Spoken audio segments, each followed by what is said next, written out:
Dr. Anderson Montgomery, seorang peneliti organisasi SCP, berusia 35 tahun ketika dia menerima panggilan yang dia tahu akan mengubah hidupnya selamanya. Dia adalah salah satu dari orang-orang yang paling bisa kamu gambarkan sebagai menikah dengan pekerjaan. Dia tidak pernah menunjukkan minat selain hobi. Sejauh yang diketahui siapapun di organisasi, dia tidak pernah merasakan kehidupan cinta atau memiliki antusiasme yang nyata terhadap gagasan itu. Dia telah mencurahkan seluruh waktu dan energinya untuk bekerja, menghabiskan waktu, meluangkan waktu, dan melakukan apapun yang diminta atasannya darinya, dan sekarang dia akan dihukum karenanya. Telepon itu datang dari peneliti senior lokasi 19, Dr. Gregory Van de Veer, seorang veteran tua organisasi yang tangguh yang pernah bekerja di beberapa proyek di masa lalu. Dr. Van de Veer dengan ciri khas suaranya yang tenang dan berwibawa berkata, "Kamu telah dipilih untuk tugas SCP-231. Anda akan bekerja langsung di bawah pengawasan saya. Sambil menunggu hasil evaluasi psikologis yang diamanatkan, Anda akan membantu saya dan tim SCP-231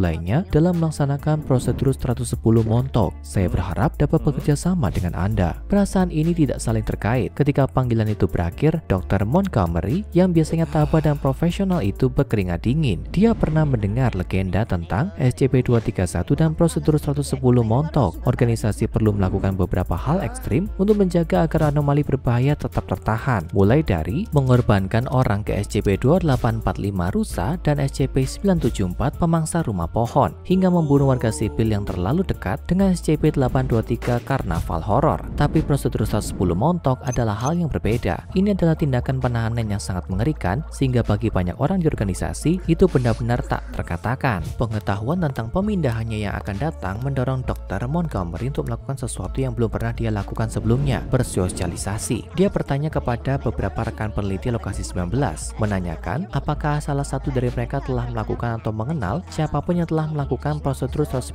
Montauk pada SCP-231. Dia bertemu dengan banyak wajah kosong, angker, dan tatapan yang sepertinya menembus dirinya. Mereka mengatakan kepadanya bahwa tidak ada seorang pun dalam sejarah organisasi yang pernah mempelajari Montauk secara rinci dan tidak menerima terapi amnestik sesudahnya. Tak seorang pun yang melakukannya ingin mengingat peran mereka dalam kekejaman itu, dan mungkin itu satu-satunya penghiburan. Setelah kamu melakukannya, setidaknya mereka akan memberimu pilihan untuk melupakan. Seperti yang telah disinggung oleh Dr. Van de Veer melalui telepon, serangkaian tes yang dilakukan untuk mempersiapkan Dr. Montgomery untuk tugas barunya sangatlah besar. Dia diberi pemeriksaan ketaatan Milgram yang melibatkan diperintahkan untuk secara sadar memberikan kejutan listrik kepada orang yang tidak bersalah. Kamu harus mendapat setidaknya nilai 72 pada tes untuk memenuhi syarat untuk detail SCP-231. Pemeriksaan latar belakang menyeluruh dilakukan ke dalam setiap aspek kehidupannya. Tidak ada kebutuhan bisnis yang terlewat dalam memastikan bahwa Dr. Montgomery akan menjadi orang yang tepat untuk pekerjaan itu, dan tidak ada yang kurang yakin tentang jawabannya selain Dr. Anderson Montgomery sendiri. Dia tahu tentang SCP-231.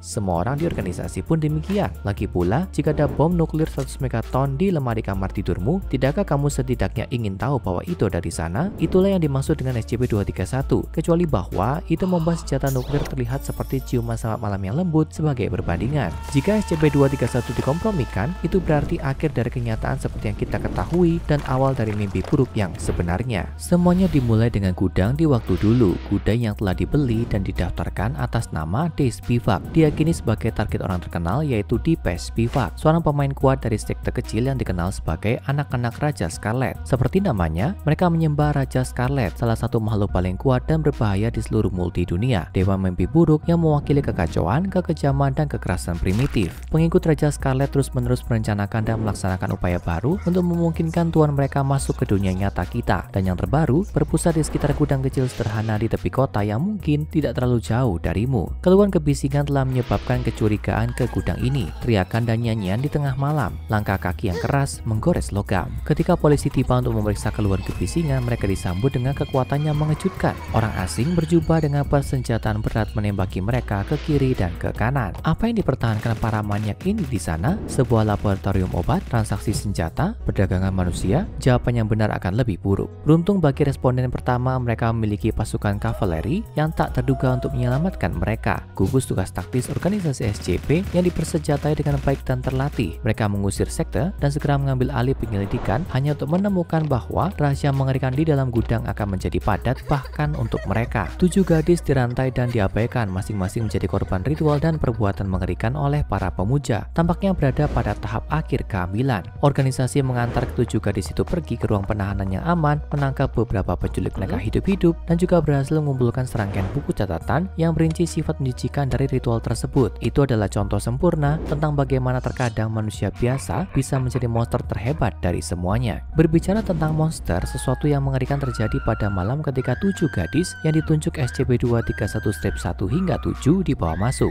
Selama operasi pemulihan, SCP-231-1 mulai mengalami kontraksi hebat dan kemudian tiba-tiba melahirkan. Anomali yang sangat agresif yang dia lahirkan malam itu tidak hanya membunuhnya, tapi juga lebih dari 100 lainnya. Para dokter dan peneliti yang kurang beruntung berada di daerah itu dan banyak tentara organisasi terlatih yang dikirim untuk menghentikannya. Dengan cepat menjadi jelas bahwa situasi ini di luar kendali dan masing-masing dari 6 gadis yang tersisa mungkin melahirkan ancaman yang bahkan lebih kuat. Peneliti senior Dr. Robert Montauk dibawa untuk mengambil alih kasus SCP-231.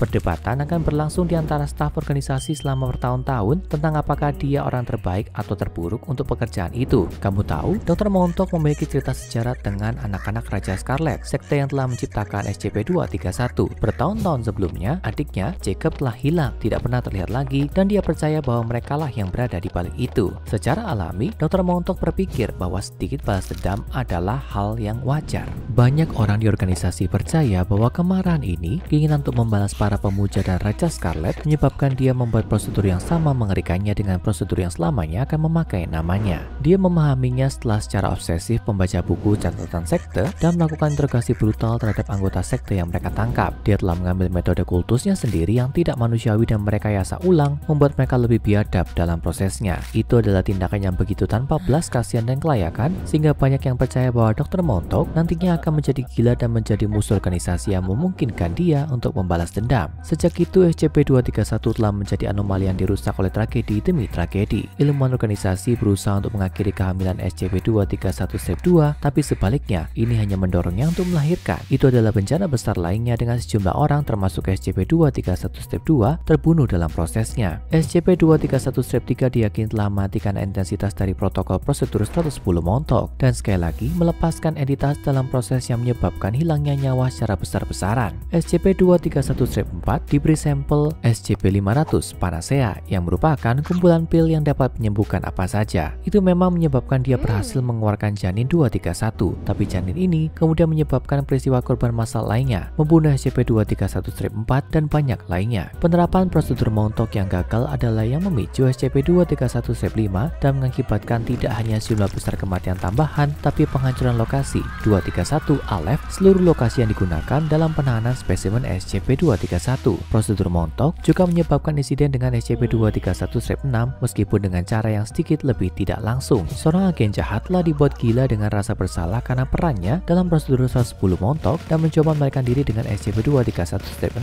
Baku tembak yang dihasilkan menyebabkan SCP-231-6 melahirkan, membunuhnya, agen jahat, dan semua orang lainnya yang cukup sial untuk ditangkap di dekatnya. Setiap kali salah satu dari insiden ini terjadi, bencana semakin parah. Dengan semua proyeksi organisasi saat ini, jika SCP-231-7 melahirkan, itu akan menjadi ramalan koin apakah itu menyebabkan skenario akhir dunia tingkat XK. Dan itu bukan jenis resiko yang bisa dibiarkan oleh organisasi SCP. Melakukan prosedur 110 Montauk setidaknya sekali setiap 24 jam pada SCP-231-7 adalah satu-satunya cara untuk memastikan keselamatan manusia yang berkelanjutan dari Raja Scarlet. Tingkat D yang dipaksa untuk melakukan prosedur secara langsung bahkan diberikan kalung peledak. Jadi organisasi benar-benar dapat meledakkan kepala mereka jika mereka menunjukkan keraguan sesaat. Semua pikiran ini dan begitu banyak pikiran lainnya berkecamuk dalam pikiran Dr. Anderson Montgomery ketika dia akhirnya diantar ke fasilitas yang aman dan rahasia di mana SCP-231-7 ditahan dan prosedur 110 Montauk dilakukan. Sangat rahasia sehingga Dr. Montgomery harus ditutup matanya dan berpindah dari antara 7 kendaraan yang berbeda selama perjalanan. Dia diberitahu bahwa jika dia mencoba untuk melepaskan penutup matanya dalam perjalanan, dia akan langsung ditembak. Tidak ada pertanyaan untuk itu. Ketika dia tiba, dia mendapati dirinya menatap wajah kaku Dr. Gregory Van Divier, seorang pria tua yang telah melihat hal-hal yang ingin dia lupakan. Ketika Dr. Montgomery muda berjalan bersamanya, mereka berjalan dalam keheningan yang relatif, kecuali saat Dr. Van Divier perlu mengantarkan pesanan. Kamu hanya tidak berbicara tentang hal-hal yang akan mereka ikuti, meskipun Dr. Montgomery bisa merasakan hal itu membayangi dirinya seperti bayangan. Mereka melewati lebih banyak pos pemeriksaan keamanan dalam perjalanan ke ruang kendali. Saat lapak tangan Dr. Montgomery mulai berkeringat, dia berharap dengan skala yang ada dalam dirinya bahwa dia bisa kembali, bahwa dia bisa lari untuk hidupnya. Tapi tidak ada waktu. Jika dia melakukannya sekarang, dia mungkin akan terkena peluru di punggungnya. Tapi Tapi, apakah itu akan lebih baik dari ini? Kedua dokter segera tiba di ruang kontrol. Monitor di mana-mana menunjukkan ruangan kosong dengan satu tempat tidur. Anehnya, Dr. Montgomery memperhatikan bahwa tingkat D sedang menepuk-tepuk bantal di tempat tidur. Saat itulah hitungan mundur dimulai. Prosedur 110 montok akan segera dimulai. Antisipasi belaka membuat Dr. Montgomery hampir muntah. Dan ketika pintu terbuka dan SCP-231-7 yang hamil besar memasuki ruangan, dia hampir pingsan. Gadis itu berbaring di tempat tidur. Beberapa saat kemudian, satu-satunya tingkat D memasuki ruangan. Dia sedang membawa sebuah buku. Dia duduk di kursi dekat tempat tidur SCP-231-7 dan berkata, "Halo lagi Catherine, aku membawakanmu yang baru malam ini. Namanya Good Night Moon. Tidak apa-apa kan?" Dia kemudian, yang sangat mengejutkan Dr. Montgomery, membacakan cerita pengantar tidur SCP-231-7 sampai dia tertidur. Dan dengan itu, prosedur 110 montok selesai. Dr. Montgomery tidak mengerti apakah dia sudah gila, apakah pikirannya menciptakan semua ini hanya untuk merasa lebih nyaman dengan apa yang sebenarnya dia lihat. Tapi sebelum dia bisa merenung lagi, Dr. Van Divier meletakkan tangan kepapaan di bahu Dr. Montgomery dan akhirnya memberikan penjelasan, potongan puzzle yang membuat semuanya menyatu. Kamu tahu, prosedur 110 montok tidak pernah menjadi metode penyiksaan yang mengerikan. Itu tidak pernah menjadi kekejaman yang mengerikan. Tapi, agar itu berhasil, semua orang harus percaya itu. Lagi pula, Raja Scarlet tidak mengawasi segala sesuatu seperti Tuhan dalam Alkitab. Dia hanya merasakan, dan yang paling dia rasakan adalah teror, kebencian, dan rasa jijik. Tidak ada bahaya yang perlu menimpa Catherine, gadis yang dikenal sebagai SCP-231-7, karena hal terburuk yang bisa dibayangkan telah terjadi padanya. Organisasi malah melakukan sesuatu yang jauh lebih pintar. Dengan berbohong bahkan kepada orang mereka sendiri, mereka juga berbohong kepada Raja Scarlet. Hanya rasa takut yang menjual kebohongan. Rasa takut yang cukup untuk menutupi aroma belas kasih mereka yang tersembunyi. Dan adalah kebohongan bahwa Raja Scarlet sendiri bersama kita semua membeli kail, tali pancing, dan pemberat. Bagaimanapun kejahatan tidak mengalahkan kejahatan, kebaikanlah yang bisa. Sekarang tonton SCP-001 Raja Scarlet dan anak-anak SCP-001 Raja Scarlet. Apakah SCP-999 benar-benar putranya? Untuk mengetahui lebih lanjut tentang Raja Scarlet dan cara perbuatannya yang mengerikan mempengaruhi dunia kita.